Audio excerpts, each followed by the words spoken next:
আসসালামু আলাইকুম ওয়া রাহমাতুল্লাহি ওয়া বারাকাতুহু। সম্মানিত দর্শক, আজ আপনাদের সম্মুখে আলোচনা করতে যাচ্ছি ইসলামী রাজনীতি করা কেন অত্যন্ত জরুরি। দেখুন, অন্তত এজন্য হলেও ইসলামী রাজনীতি করা আপনার আমার জন্য অত্যন্ত জরুরি।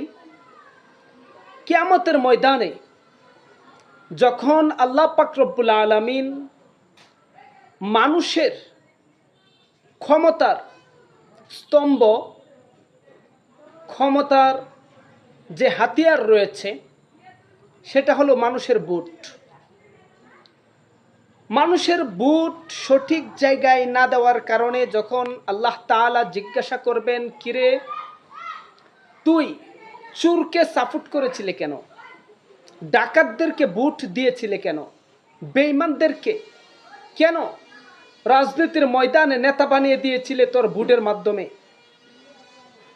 তখন ভোটওয়ালারা আল্লাহ পাক রব্বুল আলামিনের সম্মুখে দাঁড়িয়ে বলবে যে মালিক, কাদেরকে ভোট দিব আমরা?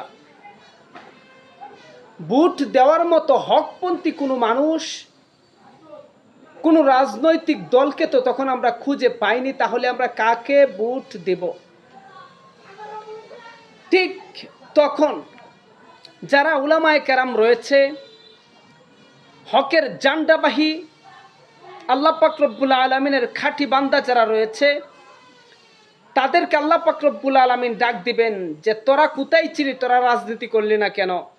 তোরা জাতিকে পরিচালনা করার জন্য, দিন কায়েমের জন্য তোরা জাতির সম্মুখে প্রতিনিধিত্বের দায়িত্ব নিয়ে কেন হাজির হলি না? ওই সময় জবাব দেওয়ার মতো আমাদের কোনো রাস্তা খোলা থাকবে না। এই জন্য আমরা রাজনীতি করি, যাতে কোনো মানুষ একথা বলতে না পারে যে আল্লাহ হক আদায়ে, হক প্রতিষ্ঠায়, দিন কায়েমে, কোরআনের সংসদ গড়ার লক্ষ্যে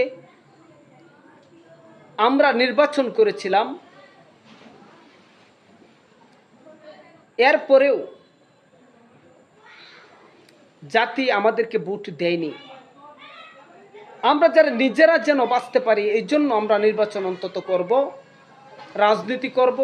বিশ্বনবী রাজনীতি করেছেন, দিন কায়েম করেছেন, আমরাও রাজনীতির মাধ্যমে দিন কায়েম করব এবং মানুষ যাতে অন্তত সঠিক জায়গায় তার মূল্যবান ভোটটা দিতে পারে, এই জন্য আমরা আমাদের একটা ব্যালট বাক্স তৈরি করব ইনশাআল্লাহ।